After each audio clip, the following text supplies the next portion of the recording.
ओम उमा महेश्वराय नमः। हमारे YouTube channel पर आप सभी दोस्तों का हार्दिक स्वागत है। शिव महापुराण रुद्र संहिता पार्वती खंड में आज आप लोग सुनने वाले हैं अध्याय 51 अध्याय 52 की कथा।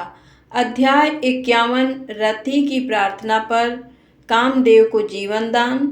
अध्याय 52 की कथा है भगवान शिव का आवास गृह में शयन। अभी तक आप लोगों ने जाना भगवान शिव माता पार्वती की विधि पूर्वक विवाह संपन्न हुआ।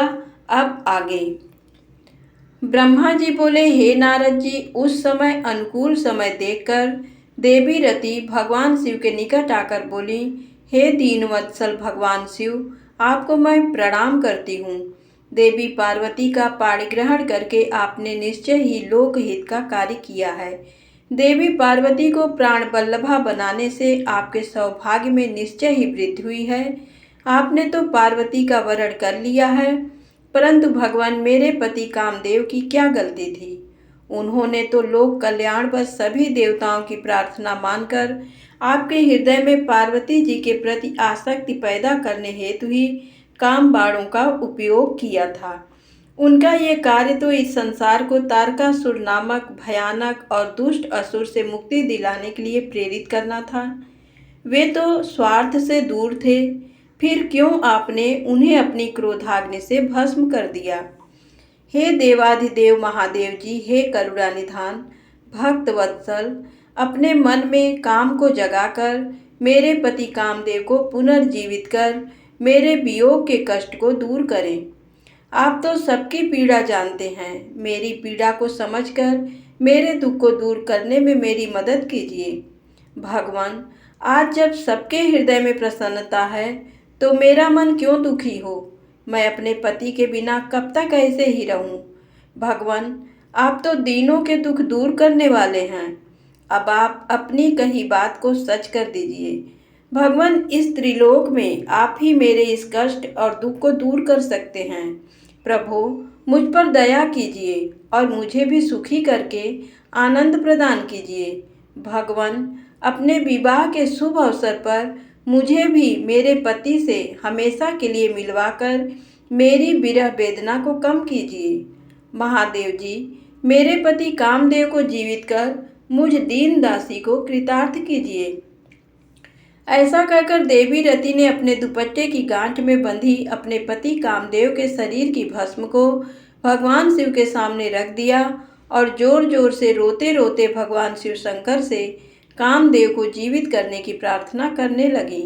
देवी रति को इस प्रकार रोते देखकर वहां उपस्थित सरस्वती आदि देवियां भी रोने लगीं और सब भगवान शिव से कामदेव को जीवन दान देने की प्रार्थना करने लगीं।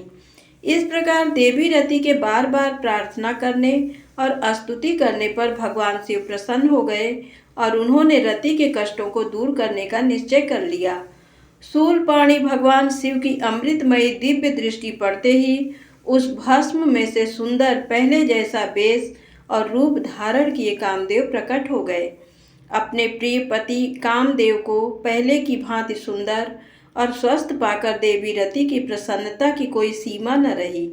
वे कामदेव को देखकर बहुत प्रसन्न हुई और उन्होंने दोनों हाथ जोड़कर भगवान शिव को नमस्कार किया और उनकी स्तुति करने लगीं। दोनों पति पत्नी कामदेव और रति बार बार भगवान शिव के चरणों में गिरकर उनका धन्यवाद करके उनकी स्तुति करने लगे। उनकी इस प्रकार की गई स्तुति से प्रसन्न होकर भगवान शिव बोले, हे काम और रति, तुम्हारी इस स्तुति से मुझे बहुत प्रसन्नता हुई है। मैं बहुत प्रसन्न हूँ। तुम जो चाहो मनोवांछित वस्तु मांग सकते हो। भगवान शिव के ये वचन सुनकर कामदेव को बहुत प्रसन्नता हुई। उन्होंने दोनों हाथ जोड़कर और सिर झुकाकर कहा, हे भगवान, यदि आप मुझ पर प्रसन्न हैं तो पूर्व में मेरे द्वारा किए गए अपराध को क्षमा कर दीजिए और मुझे वरदान दीजिए कि आपके भक्तों से मेरा प्रेम हो और आपके चरणों में मेरी भक्ति हो। कामदेव के वचन सुनकर भगवान शंकर बहुत प्रसन्न हुए और बोले, तथास्तु, जैसा तुम चाहते हो वैसा ही होगा। मैं तुम पर प्रसन्न हूँ। तुम अपने मन से भय निकाल दो। अब तुम भगवान श्री हरि विष्णु के पास जाओ।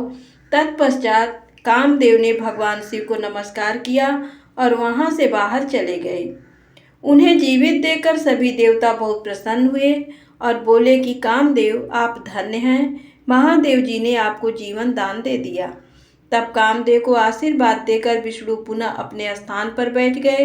उधर भगवान शिव ने अपने पास बैठी देवी पार्वती के साथ भोजन किया और अपने हाथों से उनका मुंह मीठा किया। तत्पश्चात शैलराज की आज्ञा लेकर शिव जी पुनः जनवासे में चले गए। जनवासे में पहुंचकर शिव जी ने मुझे, विष्णु जी और वहां उपस्थित सभी मुनिगणों को प्रणाम किया। तब सब देवता शिव जी की वंदना और अर्चना करने लगे। फिर मैंने विष्णु जी और इंद्र आदि ने शिव स्तुति की।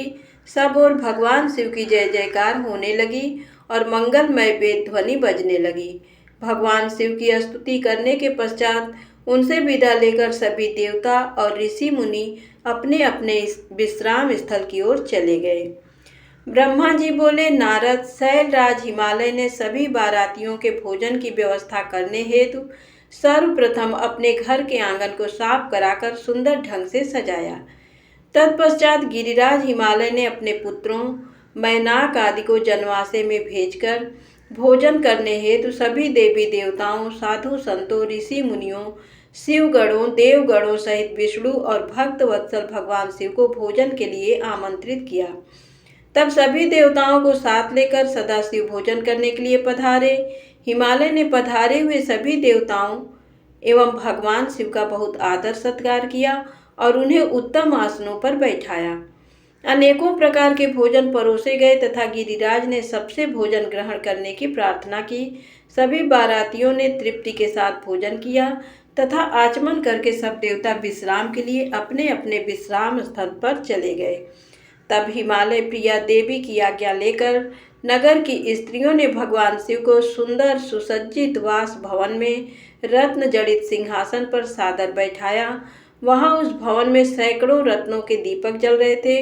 उनकी अद्भुत जगमगाहट से पूरा भवन आलौकिक हो रहा था। उस वास भवन को अनेकों प्रकार की सामग्रियों से सजाया और संवारा गया था। मोती, मणियों एवं श्वेत चंवरों से पूरे भवन को सजाया गया था। मुक्ता मणियों की सुंदर बंधनवारें द्वार की शोभा बढ़ा रही थी। उस समय वह वास भवन अत्यंत दिव्य, मनोहर और मन को उमंग तरंग से आलोकित करने वाला लग रहा था।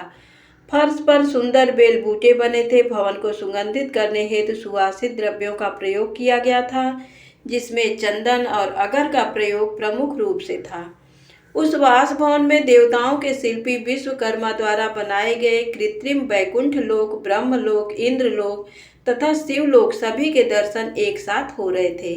इन्हें देखकर भगवान शिव को बहुत प्रसन्नता हुई। वास भवन में बीचों बीच एक सुंदर रत्नों से जड़ा अद्भुत पलंग था। उस पर महादेव जी ने सोकर रात बिताई। दूसरी ओर हिमालय ने अपने बंधु बांधवों को भोजन कराने के उपरांत बचे हुए सारे कार्य पूर्ण किए। प्रातःकाल चारों ओर पुनः शिव विवाह का अनोखा उत्सव होने लगा। अनेकों प्रकार के सुरीले वाद्य यंत्र बजने लगे, मंगल ध्वनि होने लगी। सभी देवता अपने अपने वाहनों को तैयार करने लगे। सभी की तैयारियां पूर्ण हो जाने के पश्चात भगवान श्री हरि विष्णु ने धर्म को भगवान शिव के पास भेजा। तब धर्म सहर्ष भगवान शिव के पास वास भवन में गए। उस समय करुणा निधान भगवान शिव सोए हुए थे। ये देखकर योग शक्ति संपन्न धर्म ने भगवान शिव को प्रणाम करके उनकी स्तुति की और बोले, हे महेश्वर, हे महादेव, मैं भगवान श्री हरि विष्णु की आज्ञा से यहाँ आया हूँ। हे भगवान, उठिए और जनवासे में पधारिए। वहाँ सभी देवता और ऋषि मुनि आपकी ही प्रतीक्षा कर रहे हैं। प्रभु वहाँ पधार कर हम सबको कृतार्थ करिए। धर्म के वचन सुनकर सदाशिव बोले, हे धर्मदेव, आप जनवासे में वापस जाइए। मैं अतिशीघ्र जनवासे में आ रहा हूँ। भगवान शिव की ये वचन सुनकर धर्म ने भगवान शिव को प्रणाम किया और उनकी आज्ञा लेकर पुनः जनवासे की ओर चले गए।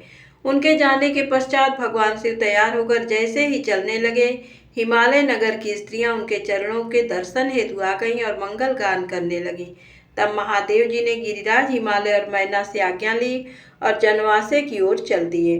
वहां पहुंचकर महादेव जी ने मुझे और विष्णु जी सहित सभी ऋषि मुनियों को प्रणाम किया तब सब देवताओं सहित मैंने और विष्णु जी ने शिव जी की वंदना और स्तुति की। धन्यवाद।